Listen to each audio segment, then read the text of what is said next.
This video was made possible by the EA Creator Network.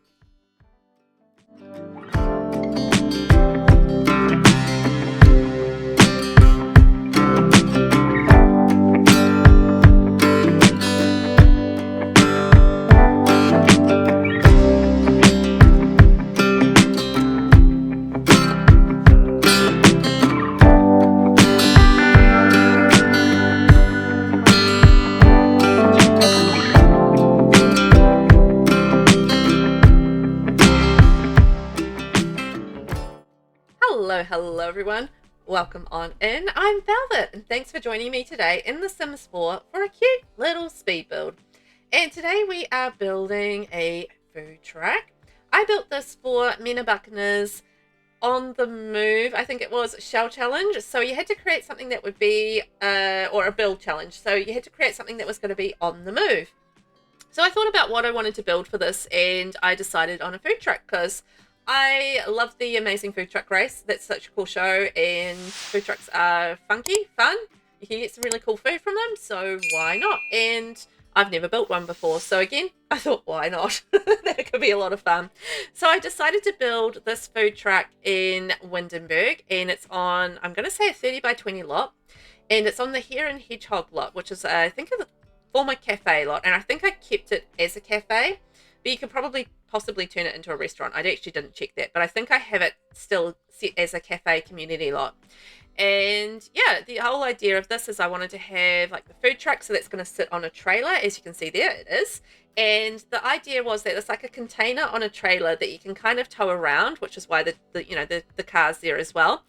And it's already, it's an on-the-go business, on the move, one might say, in fact. So I went with bright yellow just for fun because I thought, you know what, nice and bright, it's going to attract attention.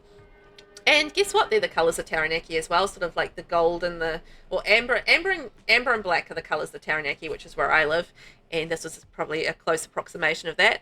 So yeah, it's not like the most complicated of builds because we've kind of got the food truck and then we've got like some tables around the outside and then we've got like the interior of the food truck, which is like a working kitchen and that sort of thing.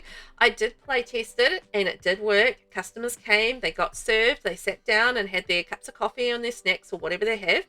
And there is like an espresso counter there. So with the espresso counter, you can kind of serve it like any sort of cafe in the game. So it should just function like that. Even though it's got a short wall in front of the espresso counter, it still works okay. What I'm building here at the moment is like an open door for the container. So I just used a wall on an angle and an arched doorway or a door frame. So that just creates the illusion of an open door.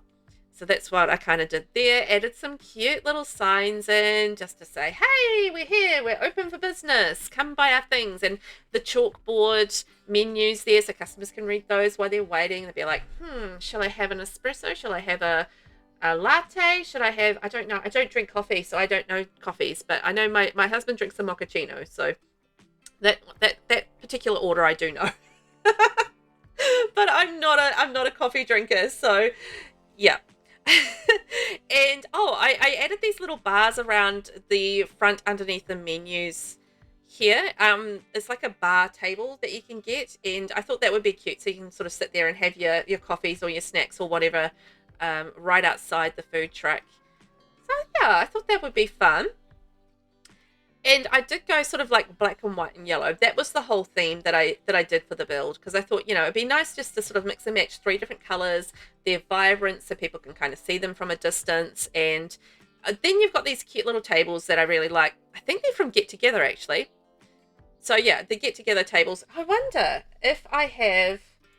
Did I do this limited pack? Let me just check what the packs I used were. It's been a while. One of those builds where I did it a while ago and now I don't remember anything about it. What's it called? Oh, it's called Hare and Hedgehog Food Truck, and it's a sort of pack. So I didn't do this limited pack at all, which makes sense. I didn't think that would be the kind of thing I'd do limited pack.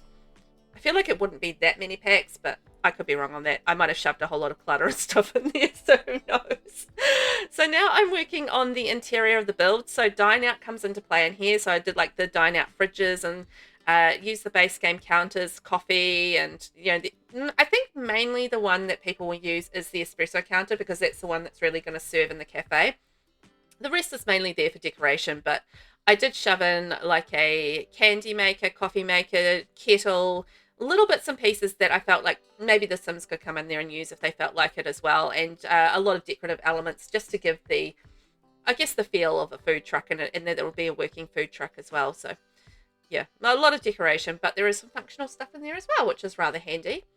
I did make sure that I add in lots of clutter, because I feel like, if you're in a tight little space like a food truck, you would kind of have little bits and pieces in an organized way in different places, so like you've got them within reach. Because I imagine you would have like only 1 or 2 people working in a food truck like that. So it's going to be, tight space, and yeah, you've got to make sure that, everything is where it needs to be so that you can make the best of that space. But should be fully functional. I did put like a freestanding kind of public restroom on the lot as well. So, there's restrooms, there's the cafe element. So there should be everything that they need to come have a nice little coffee out in the cute area. Oh, and I did the restaurant lights, restaurant heaters as well. So like if it's on a cooler night or day, maybe in winter time, they can come and they'll still be nice and snuggly and warm when they sit down to drink their beverage or have their snack of some description. So on the inside, I just sort of found like little bits and pieces that I thought would be reasonable clutter for this kind of area. I was just thinking gas bottles as well, because I feel like if you're using, or if you're doing a food truck, that gas bottles would make sense, because I don't think you'd be running on electricity. So I think, or maybe you would be, I don't know. But I feel like for this one, I decided that you'd be using gas, like your ovens and stuff would be fueled by gas. I'm not too sure what fuels I don't know what fuels a food truck. I didn't do the research. I just in my head, I assumed gas tanks would make sense. Like you would carry them around so that, you've got things. But I think, just thinking about that right now, I think on like the Amazing Food Truck Race, they have like little generators. So yeah, maybe that would have made sense. But I'm just thinking of this hindsight. Wonderful hindsight, right? And I'm just adding in some lights. So those lights are from Life and Death. And I just thought having some pretty lights, to make it like look cool at nighttime would be something fun. And the awning that I used actually already had lights coming around the bottom of it. So that was like kind of perfect, adding all these like little globy orby lights around. And then the businesses and hobbies lights going around on the exterior of the build as well. So yeah, I think it's coming together quite nicely. I think we're just about done with the build, like little bits and pieces around the place. Oh yeah, I was going to build like a way for the truck to get out, because I realized as I was building it, like you can't fence that all the way in. Otherwise, there's no way for the truck to actually get in and out. Like I imagine it's quite a tight space to be able to back in and out, but it's doable, right? Anyway, I'm going to leave you guys with a very quick tour. I hope you've enjoyed the build. It's a quick one, but I thought it was a cute one. And if you haven't already, remember to hit that subscribe button for me, give me a like, give me a comment, all of those wonderful things. And I hope that you guys can catch me for the next video or the next build, whichever you prefer. I have a lot of videos, so you never know. Thanks for watching. Bye.